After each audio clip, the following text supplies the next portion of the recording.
बेटा तू बच्चों का नाश्ता बना, इतने में मैं इन्हें तैयार कर देता हूँ, फिर तू वत्सल का लंच लगा दियो, मैं इन्हें बस तक छोड़ आऊंगा।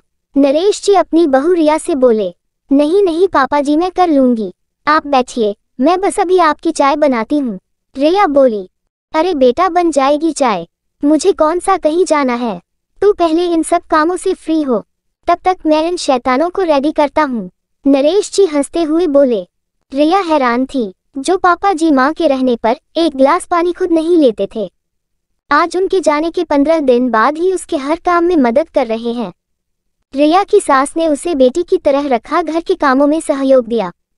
यूं तो रिया के ससुर नरेश जी भी बहुत प्यार करते थे उसे, पर उसने कभी अपने ससुर को खुद से कोई काम करते नहीं देखा।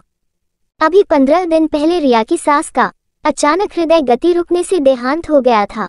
तब बच्चों की छुट्टियां थी और रिया के पति वत्सल ने छुट्टी लिया था। आज सभी वापस से जा रहे थे, क्योंकि वत्सल का ऑफिस दूर था तो उसे जल्दी निकलना पड़ता था, और नरेश जी रिटायर हो चुके थे तो घर में ही रहते थे।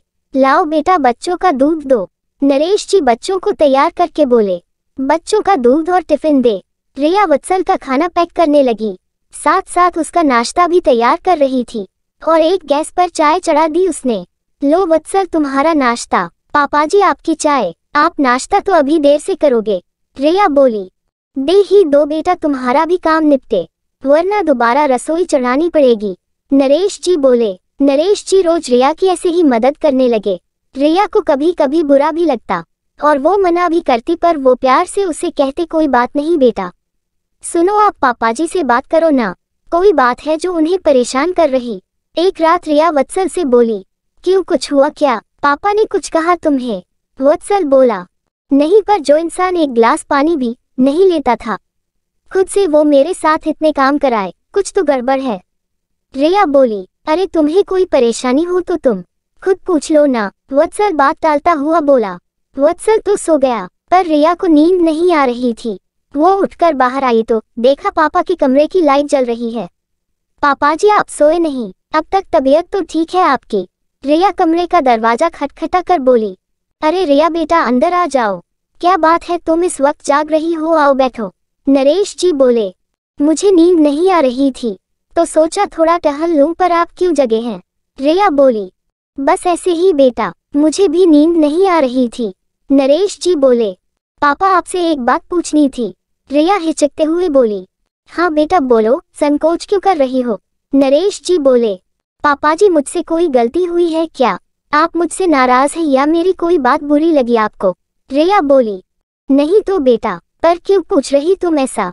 नरेश जी हैरानी से बोले। पापाजी इतने दिन से देख रही हूँ आप मेरी हर काम में मदद करते हैं, जबकि मम्मी जी के सामने आप एक गिलास पानी भी नहीं लेकर पीते थे। रिया सिर नीचा कर बोली। तो तुम्हें लगा मैं तुमसे नाराज हूँ? देखो बेटा, जब तक तुम्हारी सास थी वो तुम्हारी मदद करती थी, अब वो नहीं है तो मुझे दोहरी जिम्मेदारी निभानी है। मेरे लिए जैसे वत्सल वैसे तुम, जैसे मैं उसकी सुख सुविधाओं का ध्यान रखता हूँ, तुम्हारा रखना भी मेरा फर्ज है, नरेश जी प्यार से बोले। पापा जी, रिया आंखों में आंसू भर केवल इतना बोली। हाँ बेटा, अब माँ और बाप दोनों की जिम्मेदारी मुझे उठानी है, तुम्हें सुबह इतने काम होते हैं, वत्सल भी मदद नहीं कर पाता है, तो मेरा फर्ज है कि मैं अपनी बेटी की थोड़ी मदद कर उसकी कुछ परेशानी तो हल कर सकूं। समझी बुद्धू, मैं नाराज नहीं हूं तुमसे, नरेश जी प्यार से रिया का सिर पर हाथ फेरते बोले। रिया अपने ससुर के गले लग गई। आज उसमें अपने ससुर में अपने मृत पिता नजर आ रहे थे। सच में पिता पिता ही होता है, फिर चाहे ससुर के रूप में ही क्यों ना हो।